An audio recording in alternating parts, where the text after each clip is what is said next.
आज हम देख रहे हैं हमारी 12वीं कक्षा का चौथा अध्याय, जिसमें भाग 1 के अंतर्गत हम देखेंगे जनन स्वास्थ्य समस्या और कार्यनीतियां क्या है। इससे पहले हम जानेंगे कि जनन स्वास्थ्य होता क्या है। तो WHO के आधार पर जनन स्वास्थ्य क्या है।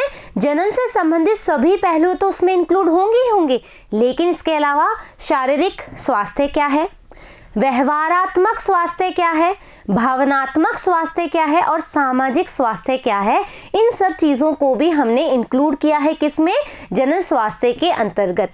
राइट। तो क्या बोला WHO के अकॉर्डिंग, जनन के सभी पहलुओं सहित एक संपूर्ण स्वास्थ्य अर्थात शारीरिक रूप पे, भावनात्मक रूप से, व्यवहारात्मक रूप से और साथ ही सामाजिक रूप से भी वो क्या हो, स्वस्थ हो। इसलिए ऐसे समाज को जननात्मक रूप से हम क्या कहते हैं, स्वस्थ समाज कहते हैं। यानी कि जब हमारे समाज का जनन स्वास्थ्य अच्छा होगा तो हम उसको क्या बोलेंगे, स्वस्थ समाज कहेंगे। Is that clear. फिर हम बात करें, आपको सुनते हुए बहुत ही अच्छा और गर्व महसूस होगा क्या कि हमारे विश्व में हमारा देश भारत सबसे पहले राष्ट्रीय स्तर पर जनन स्वास्थ्य के लिए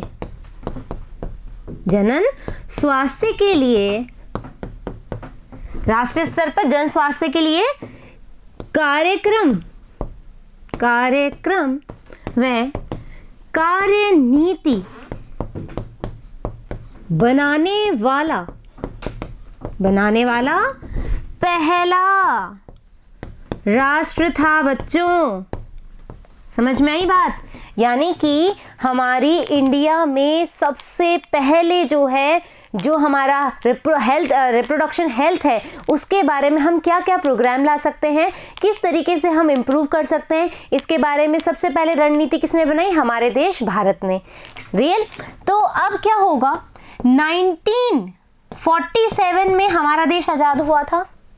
उसके कुछ सालों बाद, कितने सालों बाद, 1951 में ही सबसे पहली कार्यनीति या कार्यक्रम हमारे देश में आ चुका था। राइट। क्या हुआ, विश्व में प्रथम बार भारत ने राष्ट्रीय स्तर पर संपूर्ण जनन स्वास्थ्य को एक लक्ष्य के रूप में प्राप्त करने के लिए राष्ट्रीय कार्य योजना व कार्यक्रमों की शुरुआत की। राइट। हमारे देश में इन कार्यक्रमों की शुरुआत कब हुई, 1951 में। क्या था वो कार्यक्रम, परिवार नियोजन, जो आपको याद रखना है। पहले ये क्या था, 1951 में हम बोल रहे हैं। 1951 में जो कार्यक्रम आया वो क्या था, परिवार नियोजन था। लेकिन बाद में इसको किस नाम से जाना जाता है, परिवार कल्याण के नाम से जाना जाता है। Is that clear. तो 1951 में यदि परिवार नियोजन आ जाए या परिवार कल्याण आ जाए तो दोनों एक ही बात है। पहले इसका नाम परिवार नियोजन था और अब इसका नाम क्या हो गया, परिवार कल्याण हो गया। यहां तक क्लियर हो गई बात, के नाम से जाना जाता है। वर्तमान में इसका उन्नत रूप, अब देखो यहाँ पर हमें कुछ भी चेंज नहीं करना है। हमें क्या करना है, आपको बोला कि मैंने परिवार कल्याण नाम रखा, फिर यदि उसका उन्नत रूप पूछें तो वो क्या हो गया हमारा, RCH। यानी कि अभी जो इस कार्यक्रम को हम जिस नाम से जानते हैं वो क्या है, RCH, reproductive and children health programme. क्या हुआ, reproductive and child health programme. Right. RCH के नाम से जाना जाता है। इसको उन्नत रूप से जनन एवं बाल स्वास्थ्य सेवा कार्यक्रम, RCH के नाम से जाना जाता है। अब हम आगे देखें इन कार्यक्रमों के अंतर्गत क्या होता है। देखो, जब भी हम कोई भी प्रोग्राम चलाते हैं रिप्रोडक्टिव हेल्थ के लिए, तो उसमें हमें क्या दिया जाता है, बहुत सारी जानकारियां दी जाती है, हमें जागरूक किया जाता है। जैसे कि जनन संबंधी बहुत सारी जानकारियां होगी, लोगों में जागरूकता पैदा करते हैं। ठीक है। एक जननात्मक रूप से स्वस्थ समाज तैयार करने के लिए अनेक सुविधाएं और प्रोत्साहन दिए जाते हैं, राइट।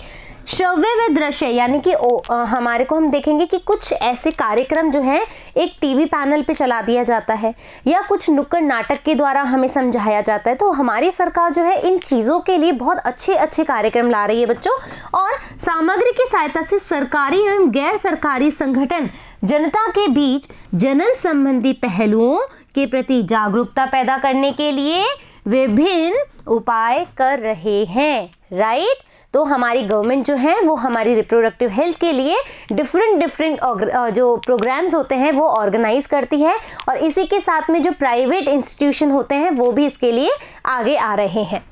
उपरोक्त सूचनाओं को प्रसारित करने में माता पिता व अन्य निकट संबंधी शिक्षक एवं मित्रों की भी प्रमुख भूमिका होती है। ये तो बात बिल्कुल ही सही है कि कोई भी हमें इन फ्यूचर इन चीज़ों को लेकर के कोई भी डाउट होता है तो हम अपने पेरेंट्स से, अपने टीचर से और अपने फ्रेंड से डिस्कस कर सकते हैं। विद्यालयों में यौन शिक्षा की पढ़ाई को बढ़ावा दिया जा रहा है। पहले इन चीज़ों पर चर्चाएं नहीं होती थी, बट समाज में नए नए बदलाव आ रहे हैं, हमारी सोच में बदलाव आ रहे हैं, तो इसके चलते तहत हम क्या देख रहे हैं कि आजकल शिक्षा प्रणाली में इन जो सेंसिटिव जो टॉपिक्स होते हैं इनको आजकल चर्चा का विषय बनाया जा रहा है। बच्चों को इनके लिए नॉलेज दी जाती है। एक अच्छा स्पर्श और हमारा बुरा स्पर्श क्या होता है इसके बीच में डिफ्रेंशिएट भी किया जाता है और बच्चों को जागरूक किया जाता है। तो युवाओं को सही जानकारी मिल सके, इससे यही होगा बच्चों में यौन संबंधी विभिन्न पहलुओं के बारे में फैली भ्रांतियों पर विश्वास न करें और उन्हें यौन संबंधी गलत धारणाओं से छुटकारा मिल सके।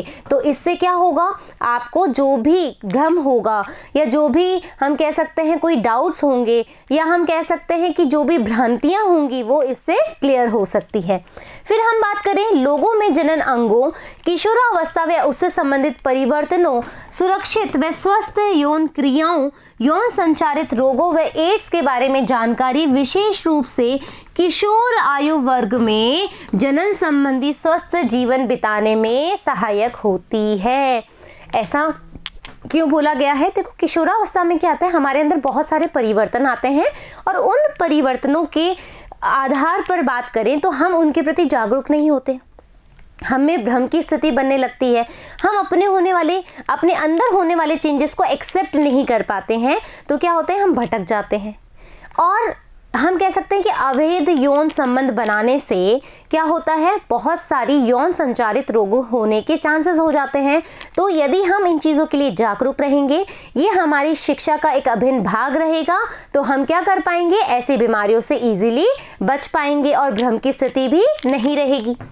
लोगों को शिक्षित करना, विशेष रूप से जननक्षम जोड़ी, वे लोग जिनकी आयु विवाह योग्य हैं, उन्हें क्या क्या करना चाहिए। यानी कि हमारी सरकार क्या कहती है कि या तो जो मैरिड कपल हैं या जो ऐसी उम्र में है जो विवाह योग्य हो, तो उनको क्या क्या चीज़ों का ध्यान रखना चाहिए। तो आपके एनसीईआरटी में क्या दिया हुआ है, उपलब्ध जन्म नियंत्रक, यानी कि हमें कॉन्ट्रासेप्टिव जो भी उपाय होते हैं उनके बारे में पता होना चाहिए। गर्भवती माताओं की देखभाल, जितनी भी माताएं हैं जो गर्भवती हैं उनका ध्यान रखना चाहिए। माँ और बच्चे की प्रसवोत्तर देखभाल, यानी कि प्रसव के बाद बच्चे और माँ की उचित देखभाल होनी चाहिए। स्तनपान के महत्व को पता होना चाहिए, यानी कि पहला दूध जो होता है बच्चे के लिए क्यों ज़रूरी है, इसके प्रति हर माताओं को जागरूक होना चाहिए। और इसी के साथ ही बच्चे को स्तनपान कब तक कराना चाहिए, लगभग 6 महीने तक हम हर बच्चे को उनकी माताएं क्या करवाएं, स्तनपान अवश्य कराएं। लड़का या लड़की को समान महत्व एवं समान अवसर देने की जानकारियां आदि से जागरूक स्वस्थ परिवार का निर्माण होगा। यदि घर के बच्चे, जो लड़के और लड़कियां हैं, वो सभी शिक्षित होंगे तो हमारा समाज भी कैसा होगा, शिक्षित होगा, और शिक्षित समाज होगा तो जागरूक होगा, और जागरूक होगा तो डेफिनेटली स्वस्थ समाज का निर्माण भी हो पाएगा और परिवार का भी निर्माण हो पाएगा। एम आई राइट? अनियंत्रित जनसंख्या वृद्धि से होने वाली समस्याओं और सामाजिक उत्पीड़नों जैसे कि यौन दुरुपयोग, यौन संबंधी अपराधों आदि के बारे में जागरूकता पैदा करने की आवश्यकता है। क्यों है हमें जागरूक होने की आवश्यकता? ताकि हम ऐसे कह सकते हैं ना कि हम ऐसे यौन व्यवहार ना बना लें जो कि अवांछित हो, राइट, जिससे कि यौन संचारित रोग बढ़ सके। यदि हम माता या बच्चे की देखभाल नहीं करेंगे तो मृत्यु दर बढ़ जाएगी, जो कि जनसंख्या पे प्रॉब्लम क्रिएट करेगी। यदि हम बोलेंगे कि हम परिवार नियोजन के बारे में नहीं सोचेंगे तो वैसे भी जनसंख्या बढ़ेगी। तो इन सारी समस्याओं का समाधान करने के लिए हमें इन चीज़ों के प्रति जागरूक होना ही चाहिए। जनन स्वास्थ्य प्राप्ति के लिए विभिन्न कार्य योजनाओं को सफलतापूर्वक क्रियान्वयन के लिए हमें क्या क्या चाहिए, मतलब जो भी प्रोग्राम हम चला रहे हैं या जो भी हम जागरूक करने के लिए या फिर हम कुछ फैसिलिटीज़ प्रोवाइड कराने के लिए हम कोई कार्यक्रम को ऑर्गेनाइज कर रहे हैं, तो हमें क्या क्या चाहिए, मजबूत संरचनात्मक सुविधाएं होनी चाहिए। मतलब हमें एक अच्छा सा इंफ्रास्ट्रक्चर चाहिए जिसमें सारी फैसिलिटीज़ मिले। व्यावसायिक विशेषज्ञता, एक्सपर्टीज चाहिए हमें। भरपूर भौतिक सहारों की भी, और हमें भौतिक सहारा भी चाहिए, राइट। तो इन सब की हमें आवश्यकता है। इसके अलावा लोगों को जनन संबंधी समस्याओं, क्या क्या हो सकती है जनन संबंधी समस्याएं, जैसे कि सगर्भता, प्रसव, यौन संचारित रोग, गर्भपात, गर्भ निरोधकों, ऋतुस्राव संबंधी समस्याएं या बंध्यता आदि के बारे में चिकित्सा सहायता एवं देखभाल उपलब्ध कराना आवश्यक है। ये जो सारी चीज़ें हैं बच्चों, इनको हम अच्छे से डिटेल में पढ़ेंगे कि सगर्भता कब हो सकती है, प्रसव से संबंधित क्या क्या बीमारियां हो सकती है, यौन संचारित रोग क्या क्या हैं, गर्भपात, गर्भ निरोधक क्या हैं, ऋतुस्राव के समय कौन कौन सी हमें परेशानियां आ सकती है, और साथ ही बंध्यता क्या है और इसके लिए हमारी गवर्नमेंट क्या क्या कार्य नीतियां या रणनीतियां चला रही है, सभी चीज़ों के बारे में बात की जाएगी। अब हम बात करें समय समय पर बेहतर तकनीकों और नई कार्य नीतियों को क्रियान्वित करने की भी आवश्यकता है, ताकि लोगों को अधिक से अधिक क्या मिले, देखभाल मिले और सहायता मिले, राइट। तो यहाँ पर क्या होता है, मैं आपको एक टेक्निक बताने जा रही हूँ, एमिनोसेंटेसिस। अमीनोसेंटेसिस क्या है, बहुत ही अच्छी टेक्निक थी बच्चों। आइए अपन इस पे चर्चा करते हैं।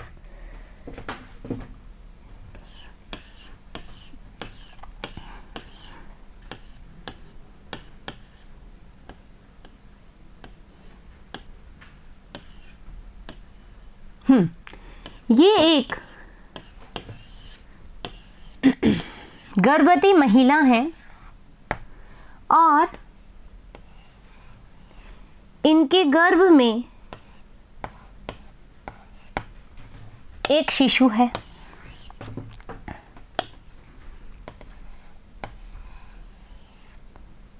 राइट। इनके घर में क्या है, एक शिशु है। अब जो एमिनोसेंटेसिस है वो है क्या, क्या टेक्निक है, क्यों इस पर रोक लगा दी गई, ऐसा क्या किया जाता था। देखो बच्चों, जब हम एक बात करते हैं कि जब किसी भी महिला जो भी महिला गर्भ धारण करती है, उसमें जो बच्चा होता है, फीटस होता है, उसमें न्यूट्रिशंस का, फीलिंग्स का आदान प्रदान होता है। एम आई राइट। तो प्लेसेंटा से जुड़े रहते हैं, वो अपनी माता से प्लेसेंटा से होते हैं और उसके अंदर पोषण का आदान प्रदान होता रहता है। लेकिन ये जो बच्चा होता है बच्चों, क्या होता है, उसकी जो त्वचा होती है उसके टुकड़े भी, छोटे छोटे टुकड़े जो हैं वो क्या होते हैं, आदान प्रदान होते हैं, राइट। हमको पता है कि जो इसका क्रोमोसोम है उसके बारे में भी जानकारी मिलेगी। कैसे मिलेगी, जो चिकित्सक होते हैं बच्चों, वो इस जो वर्म होती है, जो गर्भ होता है, उसमें क्या होता है, एक द्रव्य भरा होता है, ठीक है, द्रव्य भरा होता है। ये द्रव इंजेक्शन के द्वारा निकाल लिया जाता है। अब इस द्रव में ये जो फ्लूइड है, इसके एमनियोटिक फ्लूइड जिसको हम बोलते हैं, इस एमनियोटिक फ्लूइड में हमें बहुत सारी जानकारियां मिलती है। क्या क्या जानकारी मिलती है, हमें मिलती है क्रोमोसोम्स के बारे में जानकारियां, क्रोमोसोम्स के बारे में जानकारियां, राइट। हमें पता लगता है कि उसमें किस तरीके के डिसऑर्डर्स हैं, केमिकल्स के बारे में पता लगता है, उसके जेनेटिक मटेरियल के बारे में पता लगता है, जेनेटिक मटेरियल के बारे में पता लगता है। तो इतनी सारी जानकारी इस एमनियोटिक फ्लूइड से मिलती थी। तो ऐसा क्या हुआ कि ये जो टेस्ट है उस पे गवर्नमेंट ने कानूनी तरीके से रोक लगा दी। तो आपको पता है, देखो, क्रोमोसोम क्रोमोसोम जो है, यहाँ पर आपको पता लग रहा है कि क्रोमोसोम है, क्रोमोसोम से हमें पता लग सकता है क्रोमोसोमल डिजीज, क्रोमोसोमल डिसऑर्डर। जैसे कि आपको पता है ना कि जो बीमारियां होती है वह कैसे होती है, क्रोमोसोमल डिसऑर्डर होती है, यानी कि जो इनहेरिटेंस से आ रही है, जैसे कि डाउन सिंड्रोम हो गया, टर्नर सिंड्रोम हो गया। ये बीमारियां कैसे पता लगती है, क्रोमोसोम के डिसऑर्डर से पता लगती है, जो भी इसमें एब्रीविएशन होता है। लेकिन फिर हम बोल रहे हैं कि कुछ केमिकल्स भी आदान प्रदान होता है, तो इस केमिकल में भी हमें कुछ जानकारी मिलती है। क्या जानकारियां मिलती है, हमें पता लगता है कि किसी को हीमोफीलिया है, वो भी हमें पता लग जाता है। सिकल सेल एनीमिया है, सिकल सेल एनीमिया है तो हमें वो भी पता लग जाएगा। नॉर्मल जो है एनीमिया है वो भी हमें पता लग जाएगा। लेकिन आप बोलोगे मैम हम तो यहाँ पर क्रोमोसोम्स की बात कर रहे हैं, तो हमें ये मेंडेलियन डिसऑर्डर, ये मेंडेलियन डिसऑर्डर होता है ना, एक क्रोमोसोमल डिसऑर्डर होता है, एक मेंडेलियन डिसऑर्डर होता है। तो ये जो मेंडेलियन डिसऑर्डर है वो हमें कैसे पता लगा, वो हमें पता लगा इन केमिकल्स के द्वारा बच्चों, इन रसायन के द्वारा हमने ये जो डिजीज थी ये भी इजीली आइडेंटिफाई कर ली और हमें उसका जेनेटिक भी पता लग गया, राइट। अब क्या हुआ कि रोग क्यों लगी, इस पे हम बात कर रहे थे। तो बच्चों आपको पता है हमें गुणसूत्र के बारे में पता लग रहा है, तो यहाँ पर जो बच्चा होगा यदि उसका गुणसूत्र हमें पता लग जाए XX या फिर XY, तो हम इजीली बता सकते हैं कि जो गर्भ धारण की हुई महिला है उसके गर्भ में क्या है, लड़का है या लड़की है। तो कुछ लोग अपने स्वार्थवश क्या करवा रहे थे, भ्रूण लिंग या लिंग जो भ्रूण होता है उसकी लिंग की जांच करवा रहे थे या लिंग परीक्षण करवा रहे थे। इसी चीज को ध्यान में रखते हुए जो हमारी कानून है, जो हमारी सरकार है, उन्होंने क्या लिया, उन्होंने बोला कि हमें ऐसा फैसला लेना चाहिए कि इस तरह की जो टेक्निक है उसको बंद कर देना चाहिए या कानूनी रोक लगा देनी चाहिए। जबकि इतनी अच्छी टेक्निक्स थी, हमें इजीली डिसऑर्डर पता लग रहे थे बच्चे के अंदर, मेंडेलियन डिसऑर्डर भी पता लग रहे थे और इवन जो हमारे क्रोमोसोमल डिसऑर्डर थे वो भी हम इजीली आइडेंटिफाई कर पा रहे थे। लेकिन कुछ चीज़ों की वजह से इस वाली टेक्निक पर रोक लगा दी गई। तो एम्नियोसेंटेसिस क्या होता है, इजीली पता लग गया। बढ़ती मादा भ्रूण हत्या की कानूनी रोक के लिए उल्बेधन एमिनोसेंटेसिस क्या होगा, उल्बेधन एमिनोसेंटेसिस जांच लिंग परीक्षण पर वैधानिक प्रतिबंध व व्यापक बाल प्रतिरक्षीकरण आदि पर कुछ महत्वपूर्ण कार्यक्रमों को भी शामिल किया गया। यानी कि एमनियोसेंटेसिस पे क्या हो गई, बैन लगा दिया और इसके अलावा जो बच्चों का टीकाकरण है उस पर भी जोर दिया गया। Is that clear.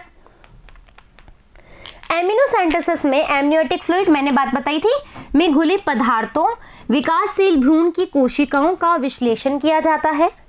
इस विधि से भ्रूण में होने वाले विभिन्न आनुवांशिक विकार जैसे डाउन सिंड्रोम मैंने बात बताई थी, हीमोफीलिया, सिकल सेल एनीमिया आदि जो कि क्या है मेंडेलियन डिसऑर्डर है आदि का पता भी लगाया जाता है। जनन संबंधित विभिन्न क्षेत्रों पर अनुसंधान को बढ़ावा दिया जा रहा है। सरकारी व गैर सरकारी एजेंसियां जो हैं इस पद के लिए बहुत सारे कार्यक्रम चला रही हैं। सहेली बच्चों, सहेली क्या है, ये एक कॉन्ट्रासेप्टिव पिल है।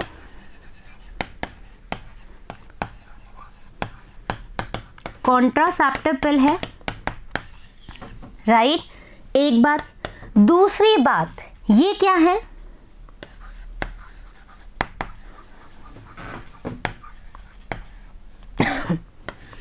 नॉन हार्मोन पिल है, यानी कि इसमें कोई भी हार्मोन नहीं है, या मैं कह सकती हूं विदाउट हार्मोन वाली है। ये विदाउट हार्मोन है। तो कौन सा हार्मोन नहीं है, ये है एंटी प्रोजेस्टेरोन, राइट। क्या है ये जो सहेले पिल है वो कैसी है, एंटी प्रोजेस्टेरोन, यानी कि इसमें कोई भी हार्मोन नहीं है, हार्मोन रहित है। और वैसे तो कॉन्ट्रासेप्टिव पिल क्या होती है, डेली ली जाती है, लेकिन ये पिल कैसी है, सप्ताह में एक बार ली जाती है, राइट। सप्ताह में एक बार ली जाती है। तो इतनी मुख्य बातें, क्वेश्चन आराम से आता है।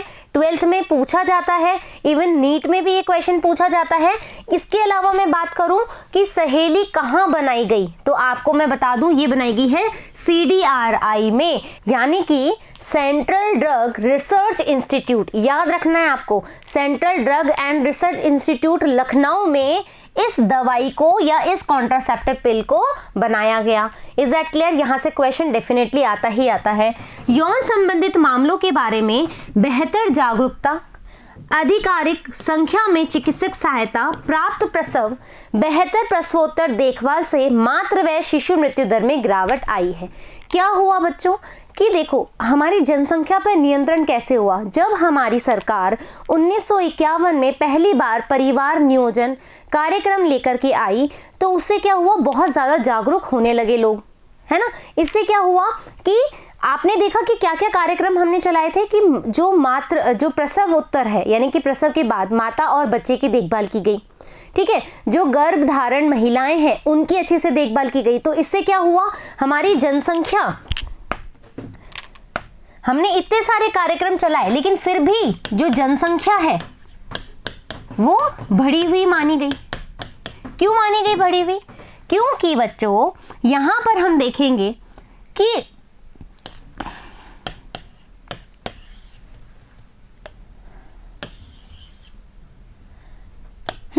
जनसंख्या बढ़ी हुई क्यों मानी गई? क्योंकि यहां पर जो मृत्यु दर है, किसकी मृत्यु दर है? माता की व शिशु की मृत्यु दर क्या हुई? कम हुई। डेफिनेटली जब हम अच्छी तरह से जागरूक रहेंगे तो माता और शिशु दर, मृत्यु दर जो होगी वो कम होगी। कम होने से क्या होगा, जनसंख्या में वृद्धि तो होगी। एम आई राइट? तो यहाँ पर शिशु मृत्यु दर और मातृ में जो मातृ मृत्यु दर है उसमें गिरावट आई है। लघु परिवार वाले जोड़ों की संख्या बढ़ी है। क्या हुआ, पहले हमने बोला हम दो हमारे दो, लेकिन आजकल की कहानी क्या हो गई है, हम दो हमारे एक, तो बढ़ी है। और यौन संचारित रोगों की सही जांच पड़ताल और देखभाल और कुल मिलाकर सभी यौन समस्याओं हेतु बढ़ी हुई चिकित्सा सुविधाओं का होना आदि समाज के बेहतर जनन स्वास्थ्य की ओर संकेत दे रहा है। तो इतने सारे प्रोग्राम चलाए गए, इतनी सारी जागरूकता बढ़ाई गई, बहुत सारी चीज़ों पे हमने बहुत अच्छे से फोकस किया, बहुत सारी टेक्निक्स आई हैं। तो यही बात जो है वो क्या देती है, हमारे एक बेहतर जनन स्वास्थ्य के बारे में संकेत देती है। आशा करती हूँ कि आपको ये टॉपिक बहुत अच्छे समझ में आया होगा। जहाँ जहाँ इस टॉपिक में मतलब ध्यान देने योग्य बातें हैं वो क्या क्या है, एक तो सबसे पहले हमारा राष्ट्र ऐसा था जिसने परिवार नियोजन कार्यक्रम चलाया पहली बार राष्ट्रीय स्तर पर 1951 में दिया। परिवार नियोजन देखा, फिर परिवार कल्याण के नाम से देखा, और आज हम किस रूप से जानते हैं, RCH के द्वारा, reproductive and health child programme, ठीक है, child health programme, right, RCH। फिर उसके बाद हमने क्या बात करी, एमनियोसेंटेसिस के बारे में बात करी। फिर हमने बात करी कि क्या क्या चीज़ें ऐसे करें कि हम जनन स्वास्थ्य को अच्छे बेहतर बना सकते हैं। तो हमने क्या बोला, कॉन्ट्रासेप्टिव जो भी उपाय हैं वो हमें करने चाहिए। माता और शिशु का देखभाल करना चाहिए आफ्टर डिलीवरी। फिर हमने बोला कि जो भी महिला गर्भवती है उसका ध्यान रखें। उसके अलावा हमने बात करी कि जो भी जनन स्वास्थ्य है उसके प्रति जागरूकता बढ़ाएं। तो ये सारी चीज़ें क्या कर रही है, हमें एक बेहतर जनन स्वास्थ्य के प्रति इंगित कर रही है। तो बच्चों नेक्स्ट वीडियो में हम बात करेंगे कि क्या क्या ऐसी टेक्निक्स है जिससे कि जनन स्वास्थ्य में हमें बढ़ोतरी मिलेगी, राइट। तो जल्द ही मिलेंगे नए टॉपिक के साथ। जब तक धन्यवाद।